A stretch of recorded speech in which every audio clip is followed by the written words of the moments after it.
fleets were gone. Its proud worlds were reduced to ash, their capitals silent, their halls of power empty. Calric's name was erased from records, his arrogance remembered only in whispers.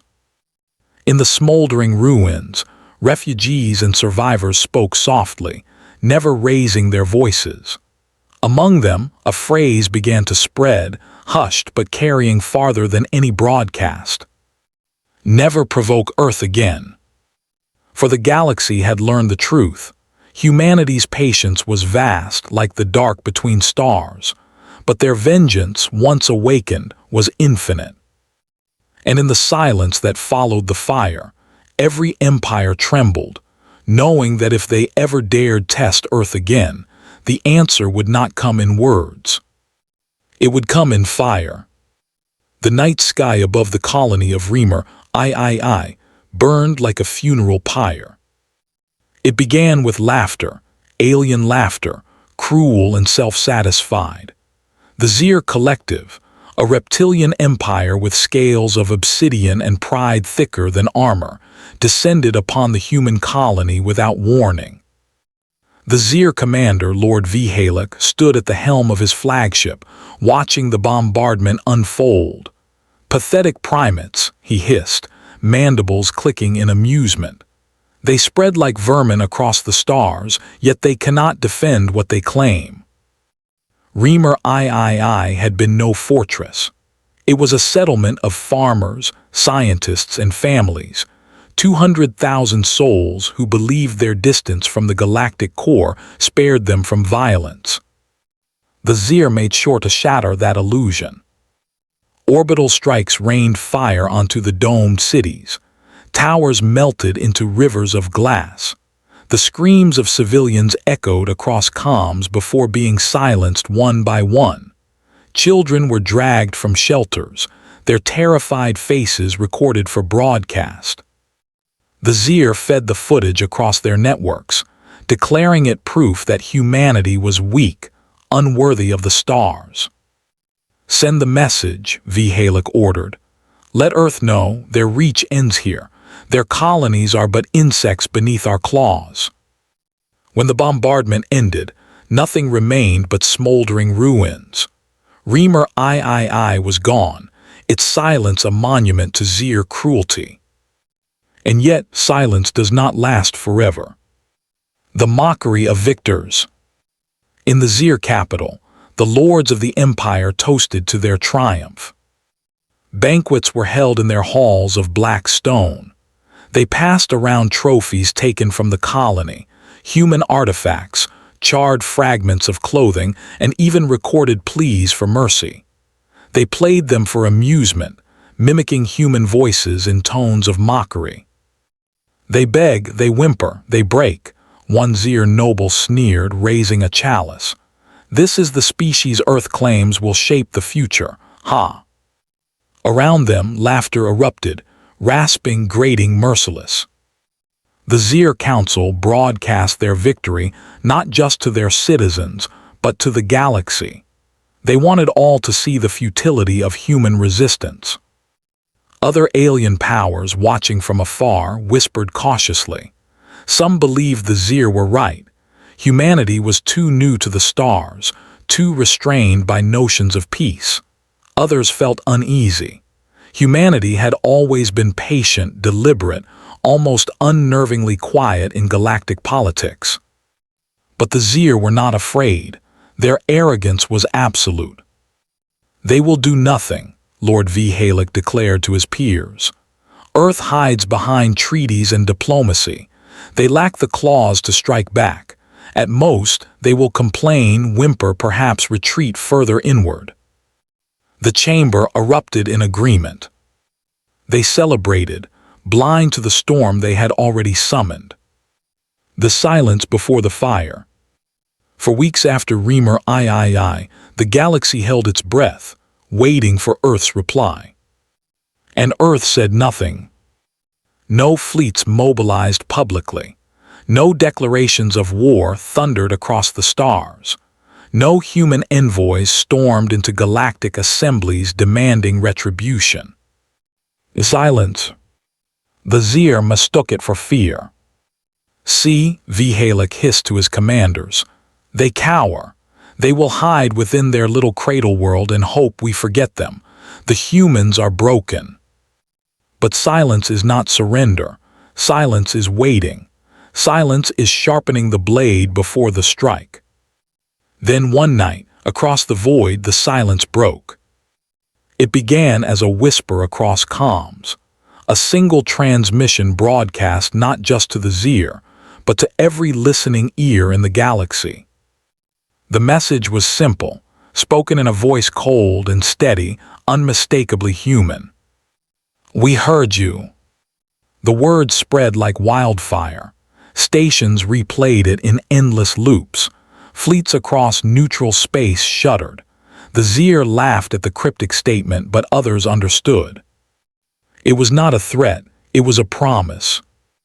And soon the silence ended. The fire awakens. The Zir outposts along the rim were the first to vanish. One moment their beacons pulsed steady. The next they were silent.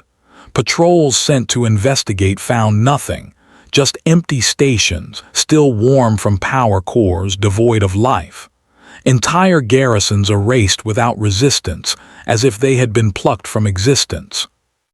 Then came the fleets. Not the small convoys the Zir expected from a young species.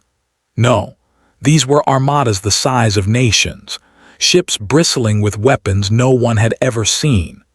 Dreadnoughts whose hulls seemed carved from midnight, carriers releasing swarms of drones that moved like hunting birds, cruisers with rail cannons so powerful they split moons.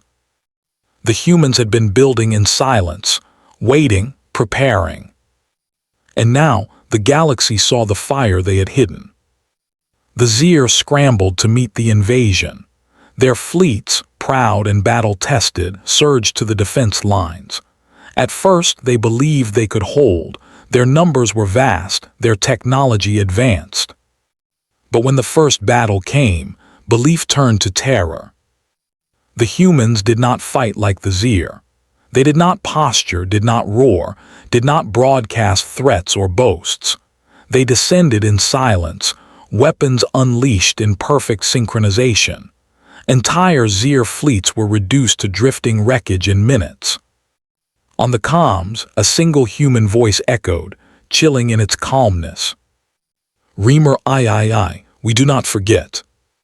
The storm of retribution. Retribution was no battle, it was a purge. The human fleets advanced like a tide of steel and fire. Worlds fell in hours.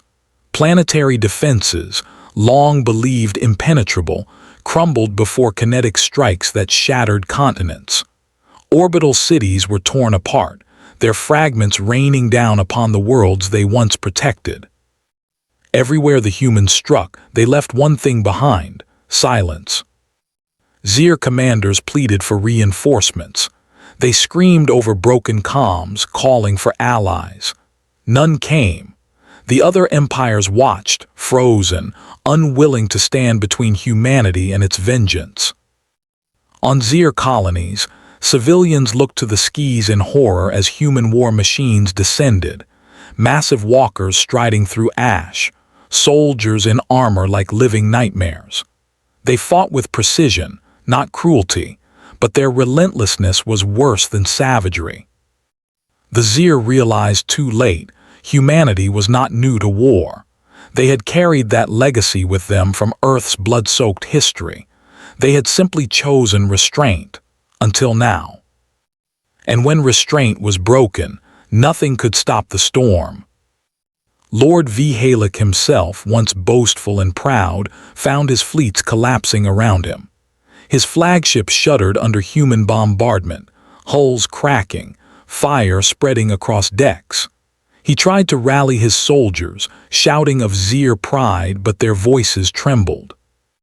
The last thing he saw before his ship split apart was the shadow of a human dreadnought blotting out the stars. The ashes of arrogance. The Zir Empire, once vast and unchallenged, burned. Within weeks its fleets were gone. Within months, its worlds lay silent. The humans did not claim the territory. They did not want Zir lands. They wanted vengeance and vengeance alone. Entire planets were left intact but abandoned. Their people evacuated under human command and relocated elsewhere, scattered and broken. The Zir were not exterminated, but their empire was erased. Across the galaxy, whispers spread. Did you see? They moved like fire across the stars.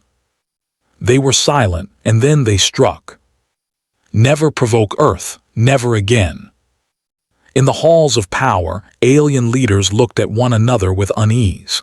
For centuries, humanity had been the quiet newcomer, patient and restrained. But now, everyone knew the truth. Patience was not weakness, it was warning. Humanity's silence was the breath before the fire, and when that fire came, it consumed everything. The lesson of silence. The Zir were no more. Their arrogance had written their epitaph. In the aftermath, human fleets withdrew as suddenly as they had appeared. They did not gloat, did not boast, did not demand tribute or conquest. They left only ruins and silence. And in that silence, the galaxy trembled. To the survivors of the Zir, humanity sent a final transmission. This ends here. Let it be known, Earth seeks peace. But if you strike us, we will answer. We will burn worlds and your names will vanish into ash. Remember Reamer III. Remember what silence hides. Then the comms fell quiet.